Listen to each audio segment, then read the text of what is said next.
Coach, I was thinking that when we stood here right about this time last year, you had come in, only been here for about a month and a half, and there was a huge unknown with you, with the program, with the kids, but you told me then that you felt like you guys had a chance to be pretty good.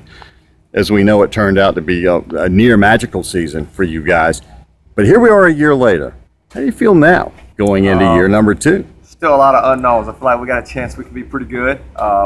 Getting better every day. We took some steps back this year, a little bit in practice. One day we'll look good, one day we'll look bad. But we're trying to get better every day. That's what we're trying to ask our kids. We're asking them every day, what'd you do today to get better? So that's what we're trying to do.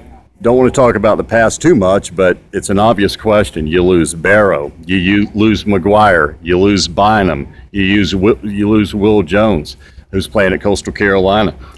You lose Will Carter. Those are some really good players. I mean, really good, even great players in Skeeza last year. How do you, I know that you have to next man up and move on, but when you lose that much firepower, probably the best class in Ben Lippen history, how do you, as a coach, move on to that next season? It's cliche, it's next man up, but believe it or not, we're going to be a little young at skill position, but we're going to be good for about 3 years. We're going to have all these guys. We're playing some sophomores, some freshmen, some juniors, a senior. We're going to be pretty good at skill position for about 3 years. So you got some talent coming in to replace the talent. Yes, sir. Probably our freshman class is probably as good as you're ever going to see as a freshman class.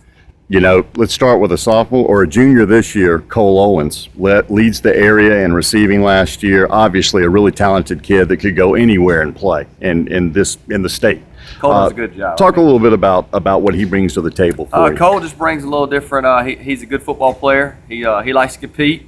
Sometimes he'll look like he can't play one play, and the next play he'll come back and score a touchdown. You think he's a poor man sometimes, as we like to say. He looks like he's about broke and everything, but then all of a sudden something will come out. But Cole competes. Cole's a good player for us. He's got a drive. He's very explosive. We're doing a lot of big. We need Cole to do a lot of big things for us this year. And finally, at quarterback, you have 2 guys that have played well enough that I asked you a few minutes ago, and you said, no, we're playing both. And I think can be a good thing, and you feel like it is a good thing. We got 2 guys we feel like can win a football game for us. They're good friends. It's a great relationship. One's not playing quarterback, the other's going to play receiver. Vice versa. We're going to use them. We're going to need them.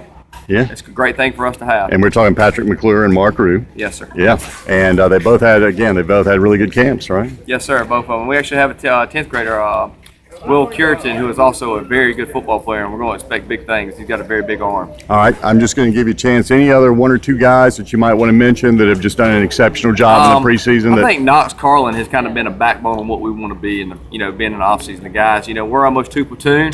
He's one of the guys that's not going to be. He hadn't said a word about it, hadn't complained about it. He's got every single rep every single day and just got better and better every day.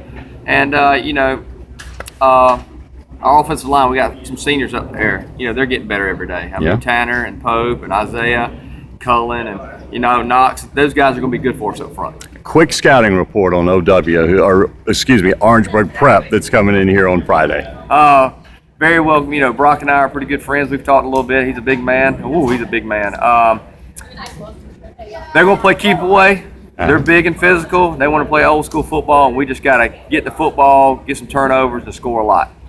I've said it last year, throughout the year, when I got out for a couple of games, as good as atmosphere for a high school football as there is in the Midlands here. And I know you're excited to get out there as everyone else is. Yes, sir. It's going to be a great night. Football season now. All right, Coach. Thanks so much, man.